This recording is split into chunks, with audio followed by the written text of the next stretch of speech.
안녕하세요. LH 청약센터입니다. 오늘은 정말 중요한 소식을 가지고 왔습니다. 2026년 내년에 임대주택 제도가 대폭 변경됩니다. 그냥 작은 변화가 아닙니다. 역대 최대 규모의 변화입니다. 작년엔 차 때문에 떨어졌는데, 소득이 딱 조금 넘어서 안 됐는데, 통장에 돈 들어왔다 나갔는데, 그것 때문에 탈락했는데, 이런 분들 정말 많으셨죠? 억울하셨죠? 이제는 달라집니다. 내년부터는 이런 분들도 충분히 가능합니다. 차량 가액 기준이 대폭 올라갑니다. 소득 기준도 확 완화됩니다. 재산 심사 방식도 합리적으로 바뀝니다. 특히 혼자 사시는 1인 가구 어르신들 꼭 들으세요. 1인 가구 혜택이 가장 큽니다. 소득 기준이 7.2%나 올라갑니다. 작년에 아깝게 떨어지신 분들, 내년이면 붙을 가능성이 정말 높습니다. 이 영상은 정부 공식 발표 자료를 바탕으로 만들어졌습니다. 보건복지부, 국토교통부 발표 내용을 종합했습니다. 정확한 정보입니다. 믿고 들으셔도 됩니다. 오늘 영상이 좀 깁니다. 하지만 하나하나 다 중요한 내용입니다. 메모 준비하시고 가족분들과 함께 보시면 좋겠습니다. 구독과 좋아요 버튼도 꼭 눌러주세요. 그럼 지금부터 시작하겠습니다. 왜 이번이 기회인가? 정부 정책 방향이 바뀌었습니다. 2026년은 특별한 해입니다.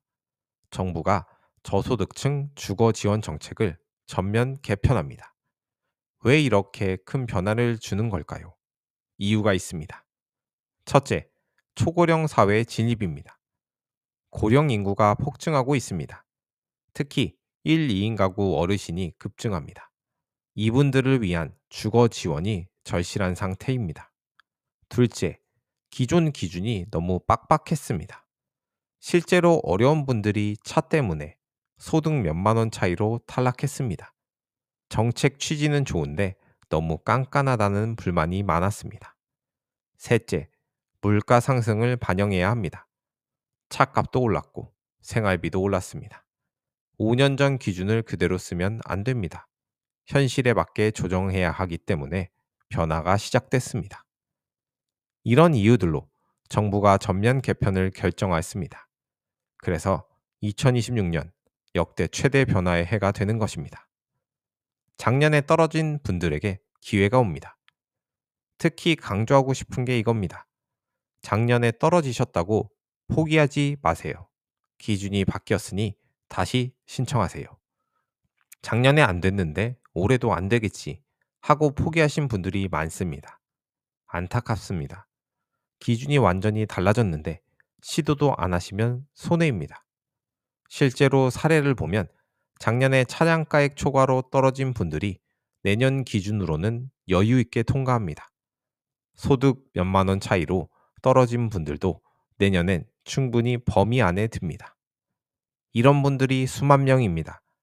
여러분도 그중 한 분이실 수 있습니다. 꼭 다시 도전해 보세요. 앞으로 더 경쟁이 심해집니다. 한 가지 더 말씀드리면 기준이 완화되면 신청자가 늘어납니다. 경쟁률이 올라갑니다. 그래서 2026년 초반이 가장 좋은 타이밍입니다. 조금 더 기다렸다 신청할까요? 권장하지 않습니다. 빨리 신청할수록 유리합니다. 대기 순번도 빨리 받고 좋은 물건도 먼저 선택할 수 있습니다. 1년 늦으면 1년 손해입니다. 지금 월세로 30만 원씩 내시면 1년에 360만 원입니다. 이 돈을 아낄 수 있는데 왜 미루십니까? 아유, 너무 어려워서 난 모르겠어 하시는 분들은 제 영상 꼼꼼히 챙겨보시고 다시 보시면서 임대주택에 대해서 꼭 공부를 하시고 신청하셔야 합니다. 핵심 변화 첫 번째, 자동차 가액 기준 대폭 상향. 이번 변화 중에 가장 중요한 게 바로 이겁니다. 자동차 가액 기준이 대폭 올라갑니다. 기존 기준은 3,708만 원이었는데 신규 기준은 4,200만 원까지 올라갑니다. 차이가 500만 원 정도입니다. 이게 얼마나 큰 변화인지 아십니까? 누구한테 유리한가요? 첫째, 중형차 소유자입니다. 그랜저, K5, 소나타 이런 차들이 보통 3,500만 원에서 4천만 원 사이입니다. 기존 기준으로는 아슬아슬하거나 초과했습니다. 하지만 신규 기준으로는 여유 있게 통과합니다. 둘째, 전기차 소유자입니다. 전기차는 정부 보조금 받아서 사도 가격이 좀 나갑니다. 아이오닉, EV6, 니로 EV 이런 차들이 보통 4천만 원 전후입니다. 기존엔 초과였는데 신규 기준으로는 가능합니다. 셋째, 최근 몇 년 안에 차를 산 분입니다. 차값이 많이 올랐습니다. 5년 전에 3천만 원 하던 차가 지금은 4천만 원 합니다. 이런 분들이 기준 때문에 억울했는데 이제 해결이 됐습니다. 실제 사례로 보는 변화를 알아보겠습니다. 경기도에 사시는 박씨 할머니 사례입니다. 72세이시고 혼자 사십니다. 소득은 기초연금 30만 원이 전부입니다. 당연히 수급자 대상입니다. 그런데 문제가 있었습니다. 차가 있었습니다. 2020년에 산 중형 세단입니다. 당시 3,500만 원을 주고 샀습니다. 지금 시세는 3,800만 원 정도입니다.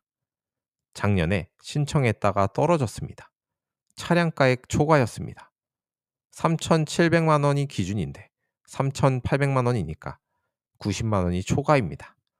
이 90만 원 때문에 탈락하셨습니다. 억울하셨습니다. 차 없으면 병원도 못 가는데 차 팔고 수급자 되라는 건가 하셨습니다. 맞습니다. 억울합니다. 특히 지방에 사시면 차가 필수입니다.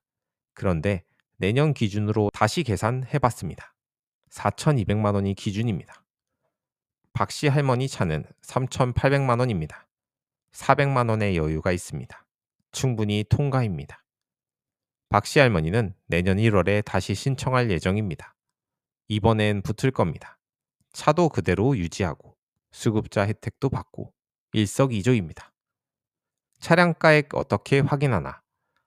내 차가 기준 안에 드는지 어떻게 알아요? 궁금하시죠? 간단합니다. 첫째, 보험 개발 사이트에서 확인하세요. 보험 개발원 홈페이지에 들어가시면 차량 시세 조회 메뉴가 있습니다. 차량 번호 입력하시면 바로 나옵니다. 무료입니다. 둘째, 중고차 시세 사이트를 활용하세요. 엔카, K카 이런 사이트를 가시면 시세 확인이 가능합니다. 본인 차량과 같은 연식, 같은 모델을 찾아보시면 대략적인 가격이 나옵니다. 정확한 가격은 보험 개발원 사이트를 이용하셔야 합니다. 셋째, 구청이나 주민센터에 문의하세요. 수급자 신청하려는데 차량가액 확인 좀 해주세요. 하시면 조회해 줍니다. 중요한 건 등록 당시 가격이 아니라 현재 시세입니다. 5년 전에 5천만 원 주고 샀어도 지금 시세가 3천만 원이면 3천만 원으로 계산됩니다. 중고차는 시간이 지나면 가격이 떨어지니까 유리합니다. 차가 2대인데 어떻게 되나요? 물어보시는 분들이 계십니다. 이 경우는 가장 비싼 차 한 대만 계산이 됩니다. 예를 들어 승용차 한 대 3천만 원, 경차 한 대 1천만 원 있으시면 3천만 원만 봅니다. 1천만 원짜리는 안 봅니다. 합산하지 않습니다. 단 영업용 차량은 예외입니다. 택시, 화물차 이런 거는 생계 수단이니까 재산으로 안 잡습니다. 걱정 안 하셔도 됩니다. 차 팔아야 하나요? 고민하시는 분들께 작년까지는 실제로 차 파시는 분들이 많았습니다. 수급자 되려고 차를 포기하신 겁니다. 안타까운 일입니다. 내년부터는 그러실 필요가 없습니다. 차 그대로 유지하셔도 됩니다. 4천만 원 이하 차량이면 문제 없습니다. 그럼 차 사도 되나요? 조심하세요. 수급자 선정 후에도 갑자기 비싼 차를 사시면 안 됩니다. 매년 재산 조사합니다. 어떻게 이런 차 샀어요? 질문 받습니다. 자칫하면 수급 자격 박탈될 수 있습니다. 하지만 이미 가지고 계신 차는 괜찮습니다. 계속 타셔도 됩니다. 이게 이번 변화의 핵심입니다. 핵심 변화 두 번째. 소득 기준 완화. 기준 중위소득이 역대 최대로 인상됩니다. 기준 중위소득이라는 말 들어보셨나요?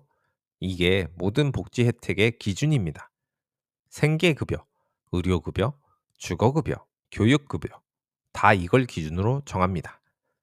2026년에 이 기준이 대폭 오릅니다. 얼마나 오르는지 볼까요? 4인 가구 기준 6.51% 인상, 약 649만 원. 1인 가구 7.2% 이상, 약 256만 원. 4인 가구도 많이 올랐지만 1인 가구가 더 많이 올랐습니다. 7.2%는 역대 최대 인상률입니다. 1인 가구 혜택이 가장 큽니다. 왜 1인 가구 인상률이 높을까요? 정부가 의도한 겁니다. 혼자 사시는 어르신들이 가장 어렵습니다. 외롭고 경제적으로 힘들고 건강도 안 좋습니다. 그래서 1인 가구 지원을 확대하기로 했습니다. 기준 중위소득을 많이 올려서 더 많은 분들이 혜택 받게 하는 겁니다. 구체적인 숫자로 볼까요? 2026년 1인 가구 기준 중위소득은 약 256만 원입니다. 주거급여 기준은 중위소득의 48%입니다. 계산하면 약 123만 원입니다. 무슨 뜻이냐면 월 소득 인정액이 123만 원 이하면 주거급여를 받을 수 있다는 겁니다. 작년 기준은 115만 원 정도였습니다. 8만 원이 올라간 겁니다. 소득 인정액이 뭐예요? 물어보시는 분들이 많습니다. 설명해 드리겠습니다. 소득 인정액은 실제 소득 더하기 재산의 소득 환산액입니다. 쉽게 말하면 실제로 버는 돈에다가 재산을 소득으로 환산한 금액을 더하는 겁니다. 예를 들어 볼까요? 기초연금 30만 원 받으시고 예금 1,000만 원 있으시면 어떻게 될까요?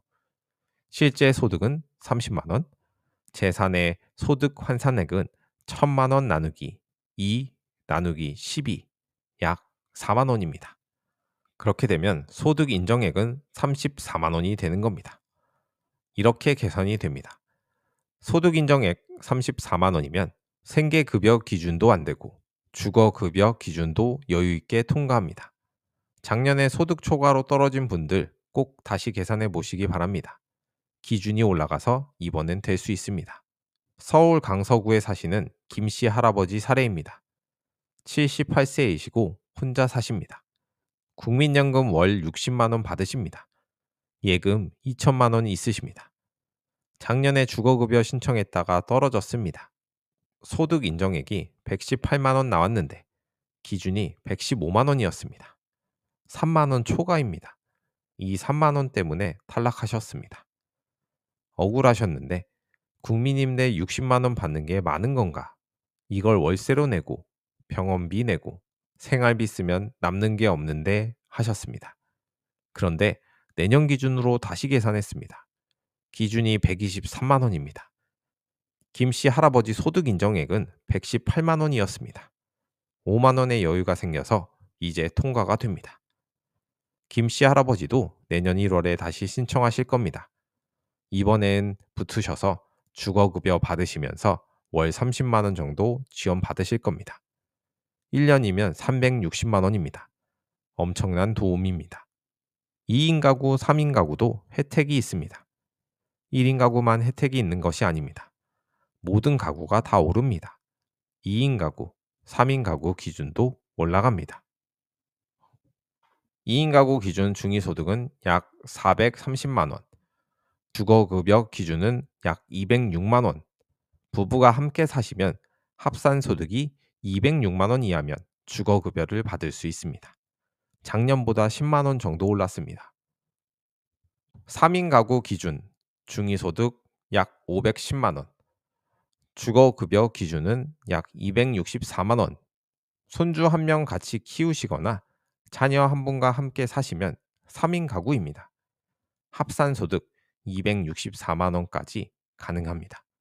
근로소득과 사업소득의 차이도 알아봅니다. 여기서 중요한 팁입니다.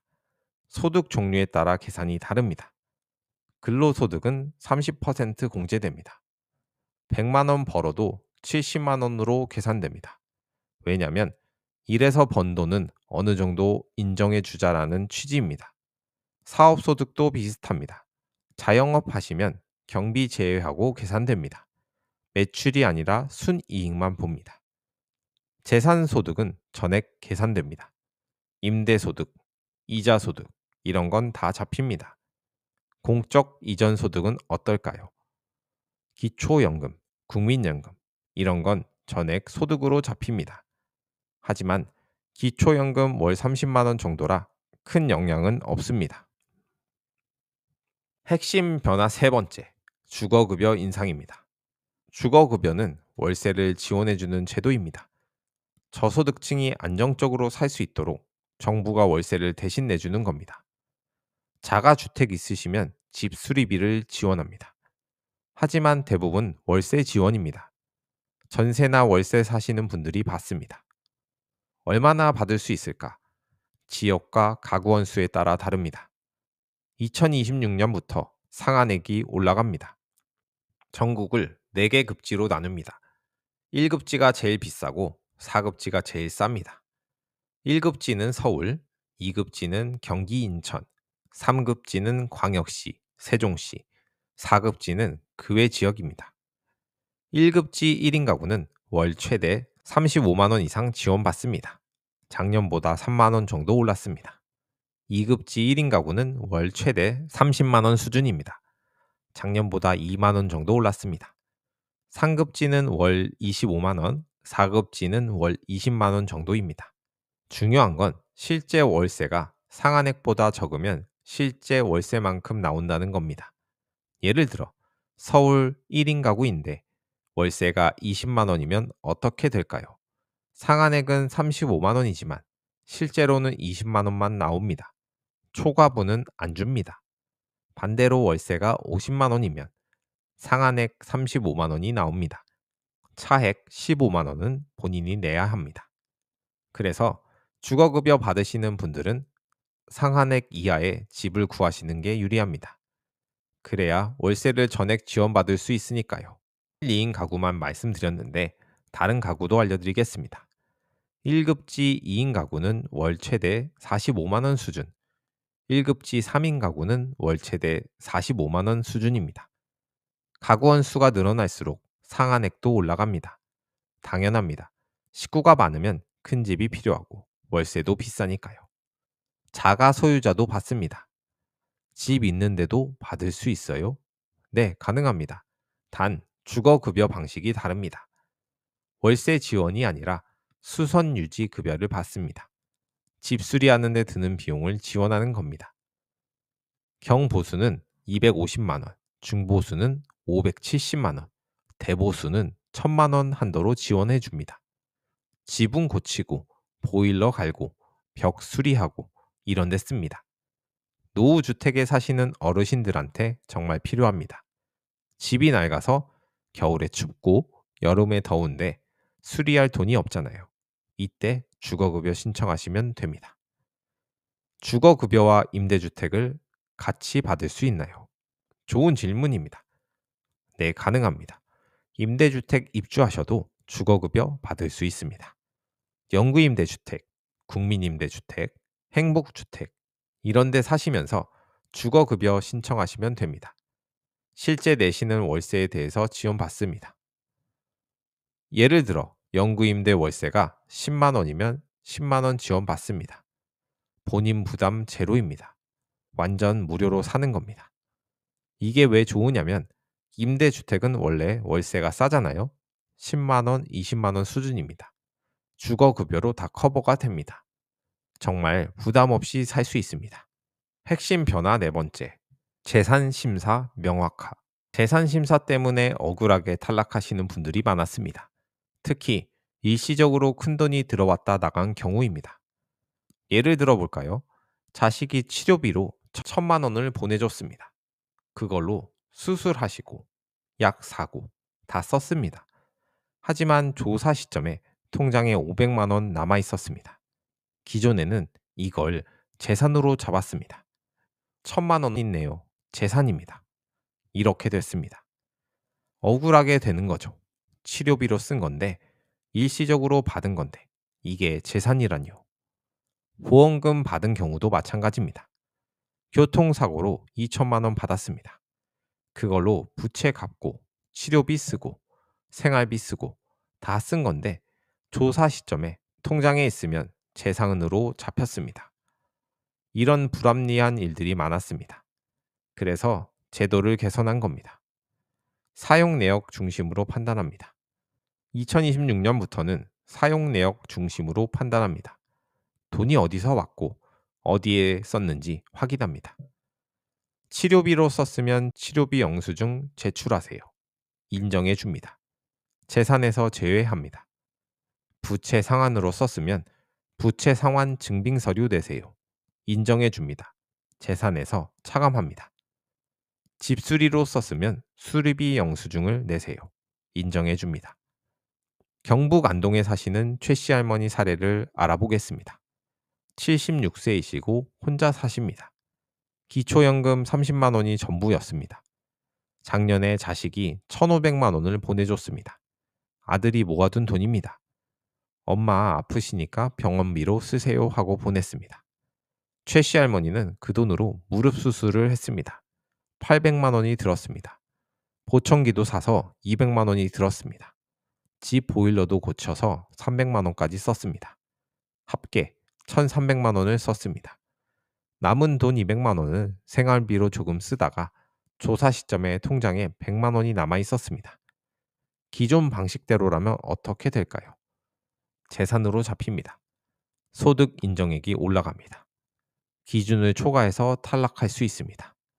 하지만 신규 방식으론 다릅니다. 1,500만 원 중 1,300만 원은 의료비와 주거비로 썼다고 증빙합니다. 수술비 영수증, 보청기 구매 영수증, 보일러 수리비 영수증 제출합니다. 그러면 인정해 줍니다. 1,300만 원은 재산으로 안 잡습니다. 200만 원이 재산입니다. 어떤 서류를 준비해야 하나요? 중요합니다. 메모 꼭 하셔야 합니다. 다음 서류들을 준비하시면 됩니다. 의료비로 쓴 경우는 병원 진료비 영수증, 약국 영수증, 의료기기 구매 영수증, 부채 상환한 경우, 대출 상환 증명서, 은행 거래 내역서, 주거비로 쓴 경우 집 수리비 영수증, 계약서, 경조사비로 쓴 경우는 부의금 영수증, 청첩장을 증빙하면 됩니다. 이런 서류들을 모아두세요. 신청할 때 함께 제출하시면 됩니다. 이 돈은 이렇게 썼습니다. 증명하는 겁니다. 영수증이 없으면 어떡하나요? 이미 다 쓴 건데 영수증을 안 받았어요 하시는 분들이 계십니다. 일단 최대한 찾아보시고 병원은 재발급 가능하니 병원에 전화해 보세요. 몇 년 몇 월 진료 받았는데 영수증 재발급 해주세요 하면 됩니다. 은행 거래의 내역도 재발급 됩니다. 은행 가서 지난 6개월 거래 내역 뽑아주세요 하면 됩니다. 어디에 돈 썼는지 다 나옵니다. 정 안 되면 자필 소명서라도 쓰세요. 2024년 5월에 무릎 수술로 800만 원 지출했습니다. 영수증은 분실했으나 땡땡 병원 정형외과에서 확인 가능합니다. 이렇게 쓰시면 됩니다. 담당 공무원이 확인해서 병원에 전화해 이분 수술 맞나요? 확인합니다. 맞으면 인정해 줍니다. 핵심 변화 5번째. 고령자 복지주택 확대. 고령자 복지주택이 뭔가요? 고령자 복지주택은 일반 임대주택과 다릅니다. 단순히 집만 제공하는 게 아닙니다. 집과 복지 서비스가 결합된 형태입니다. 건물 1, 2층에 복지관이 있습니다. 식당도 있고 헬스케어 시설도 있고 프로그램실도 있습니다. 어르신들이 아래층에 내려오시면 모든 게 해결됩니다. 엘리베이터가 기본 설치됩니다. 계단 오르내리기 힘드신 분들 걱정 없습니다. 복도도 넓습니다. 휠체어나 보행기 사용이 편하십니다. 화장실에 안전 손잡이가 있습니다. 미끄럼 방지 바닥재입니다. 비상벨도 있습니다. 혹시 모를 사고에 대비한 겁니다. 정부가 2026년부터는 고령자 복지주택을 연 3,000호씩 공급하기로 했습니다. 기존에는 1,000호 정도였는데 3배로 늘린 겁니다. 왜 늘렸을까요? 수요가 폭발적이기 때문입니다. 신청하면 경쟁률이 10대 1, 20대 1입니다. 공급이 수요를 못 따라갑니다. 특히 독거노인이 급증하면서 수요가 더 늘었습니다. 혼자 사시는 어르신들은 일반 주택보다 복지 주택이 훨씬 좋습니다. 복지관 내려가면 사람들 만나고 식사하고 프로그램 참여하고 외롭지 않습니다. 구체적으로 어떤 서비스가 있는지도 알려드리겠습니다. 식사 서비스. 1층 식당에서 아침, 점심, 저녁을 제공하는 경우가 있습니다. 혼자 사시면 밥 차리기 힘드시잖아요. 내려오시면 따뜻한 식사 하실 수 있습니다. 유료지만 저렴합니다. 한 끼에 3,000원에서 5,000원 수준입니다. 건강관리 서비스. 간호사가 상주합니다. 혈압, 혈당 체크해 드립니다. 약 드시는 시간도 알려줍니다. 건강 상담도 해드립니다. 운동 프로그램. 체조, 요가, 걷기 프로그램이 있습니다. 함께 운동하시니까 재미있고 건강도 좋아집니다. 여가 프로그램, 노래 교실, 미술 치료, 영화 상영, 독서 모임, 다양해서 심심하지 않습니다. 긴급 대응 시스템, 집에서 쓰러지시거나 응급 상황이 생기면 버튼을 누르시면 됩니다. 바로 직원이 올라와서 119에 신고합니다. 빠르게 대응하실 수 있습니다. 신규로 짓는 것만이 아닙니다. 기존 노후 임대주택을 리모델링해서 복지주택으로 전환하고 있습니다. 20년, 30년 된 영구임대 주택들 있잖아요. 시설이 낡았습니다. 엘리베이터도 없고 복지관도 없고 불편합니다. 이런 단지를 대대적으로 고칩니다. 엘리베이터 새로 달고 1층을 복지관으로 만들고 내부도 리모델링합니다. 새 것처럼 만드는 겁니다. 이미 그 단지에 사신 분들은 그대로 계시면서 혜택을 누립니다. 추가 비용도 없습니다. 자동으로 복지주택 거주자가 되는 겁니다. 전국에 골고루 공급하고 있습니다. 서울, 경기, 광역시, 지방 다 포함입니다. 특히 노인 인구가 많은 지역을 우선 공급하고 있습니다. 신도시에도 많이 짓고 있어서 새로 만드는 단지니까 시설도 최신입니다. 입주 조건은 일반 임대주택과 비슷합니다. 만 65세 이상, 무주택, 소득 재산 기준을 충족하시면 됩니다. 단, 경쟁이 있을 경우 우선순위가 있습니다. 독거노인, 75세 이상의 고령, 장애 있으신 분, 이런 분들이 우선순위입니다. 신청은 LH 사이트에서 하거나 거주지 구청에 문의하시면 됩니다. 모집 공고 나오면 바로 신청하세요. 경쟁률이 높으니까 빨리 하셔야 합니다. 자세한 사례로 누가 어떻게 혜택을 받는지 정리해 보겠습니다. 첫 번째, 차량 때문에 떨어지신 분, 70세이고 중형차로 시세 3,800만 원짜리를 소유하고 있고 기초연금만 수급하고 있는데 기존에 차량가액 초과로 탈락되었습니다. 2026년에는 통과 가능합니다. 차량 기준이 4,200만 원으로 상향됐기 때문입니다. 이런 분들이 가장 많이 혜택을 봅니다. 전국에 수만 명입니다. 특히 지방에 사시는 분들이 차 없으면 병원도 못 가고 장도 못 봅니다.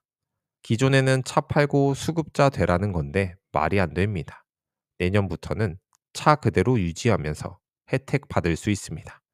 두 번째, 소득 아슬아슬하게 초과하는 분. 68세의 1인 가구고 국민연금 월 60만 원, 예금 1,000만 원 있으신데 소득 인정액이 118만 원 기준으로 5만 원이 초과되셨는데 2026년 기준으로는 통과가 가능합니다. 기준이 123만 원으로 상향되면서 기준 안으로 들어오게 되었습니다. 3만 원 차이로 떨어진 분들이 정말 많습니다.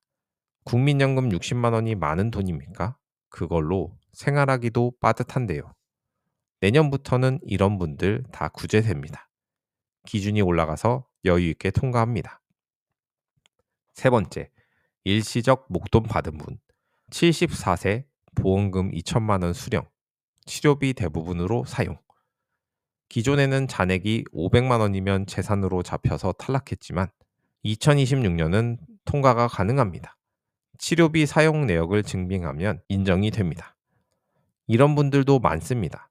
교통사고 보험금, 암 진단금 이런 거 받아서 치료비로 쓴 건데 재산으로 잡혔습니다. 내년부터는 사용 내역 증명하면 됩니다. 병원 영수증 제출하면 인정해줘서 억울한 일도 없어집니다. 네 번째, 부부 합산소득 문제. 부부 합산소득 200만 원, 1인 가구 기준 아슬아슬해서 기준 총과로 탈락했습니다. 2026년은 통과 가능합니다. 2인 가구 기준이 상향되면서 부부가 함께 사시면 소득을 합치게 되는데 남편 100만 원, 아내 100만 원 합쳐서 200만 원. 기존 기준으론 초과였지만 내년에는 통과하게 됩니다. 다섯 번째, 자녀와 함께 사는 경우 3인 가구, 부모와 성인 자녀, 합산 소득이 250만 원이어서 기준을 초과했는데 2026년은 기준이 대폭 상향되면서 통과가 가능하게 됩니다. 자녀와 함께 사시는 경우도 많습니다. 특히 장애가 있는 자녀나 미혼 자녀와 함께 사시는 경우입니다. 합산 소득이 좀 나가는데 내년 기준으로는 가능하게 됩니다. 그럼 임대주택 신청 전략과 준비 사항을 알아보겠습니다. 내년 1월 초 임대주택 공고가 나온다면 바로 신청하시기 바랍니다. 2026년 1월 1일부터 새 기준을 적용하게 됩니다. 1월 2일은 휴일이니까 1월 3일부터 신청 가능합니다. 빨리 신청할수록 유리합니다. 왜냐하면 대기 순번이 빠르니까요. 늦게 신청하면 대기가 길어집니다. 1월은 추운데 나중에 할까요? 아니요, 바로 하세요. 한 달 늦으면 한 달 손해입니다. 주거급여 20만 원씩 받으면 1년에 240만 원입니다. 빨리 신청해서 빨리 받으세요. 필요 서류들을 미리 공부해 둡니다.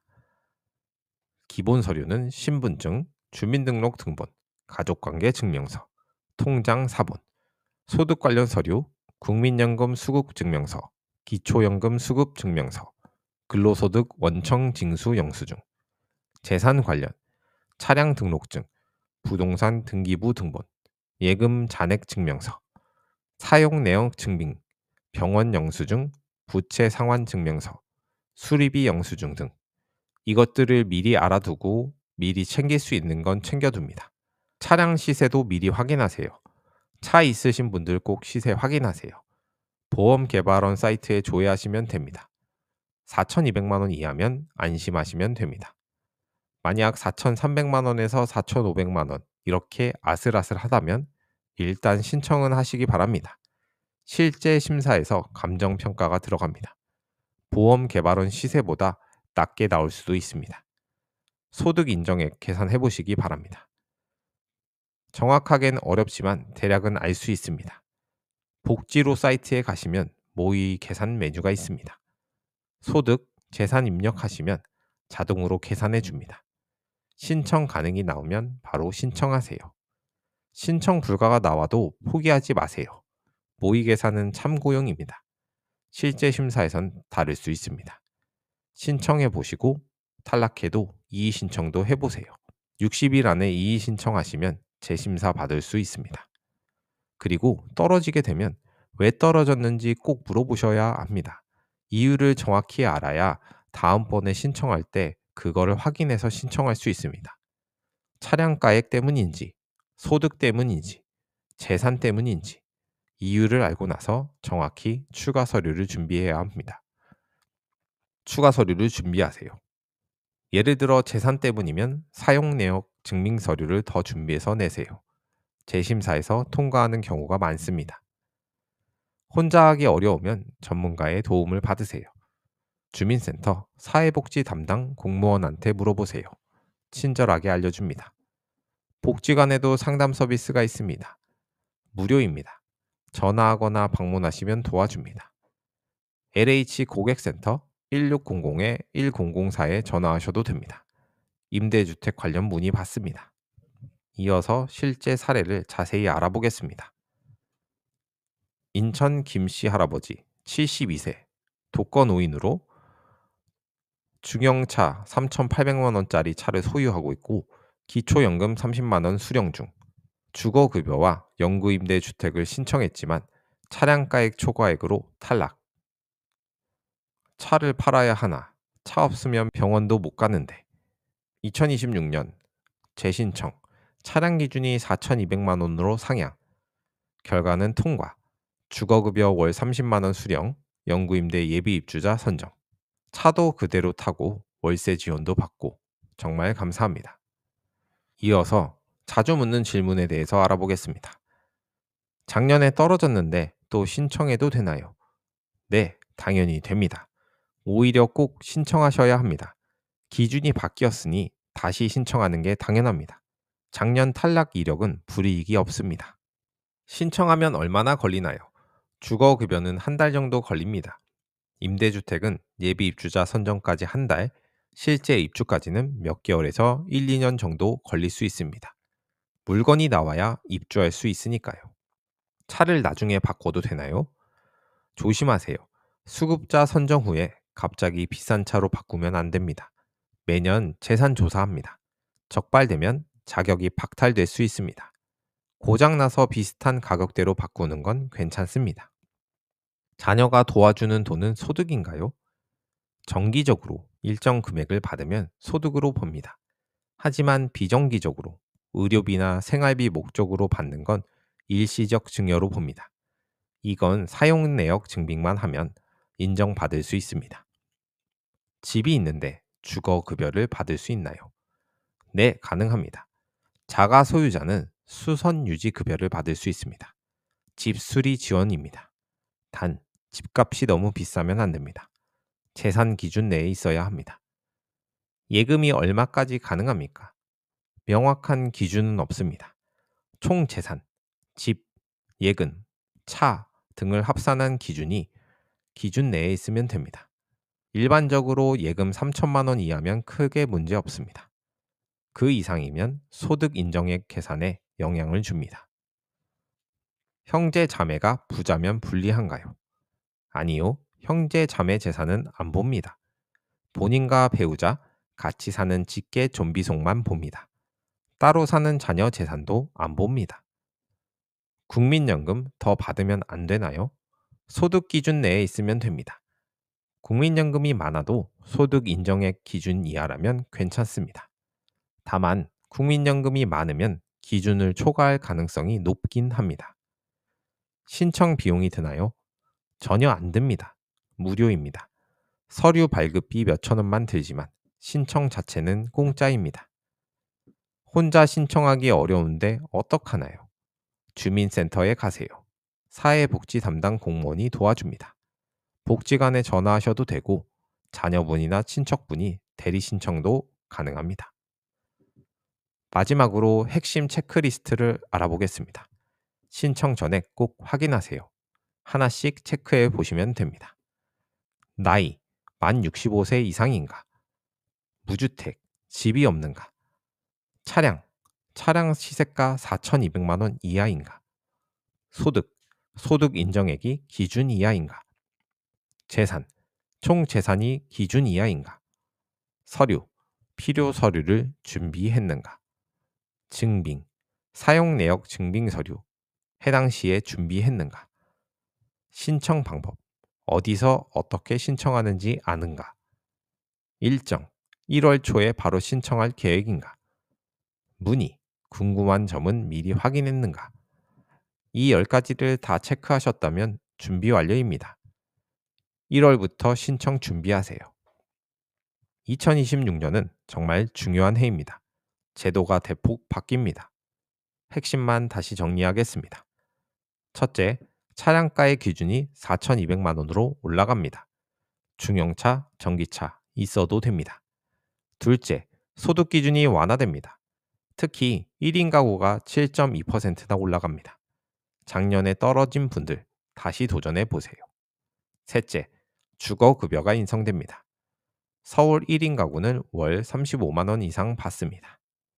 넷째, 재산심사가 합리적으로 바뀝니다. 사용 내역 증빙하면 인정받습니다. 억울한 일이 없어집니다.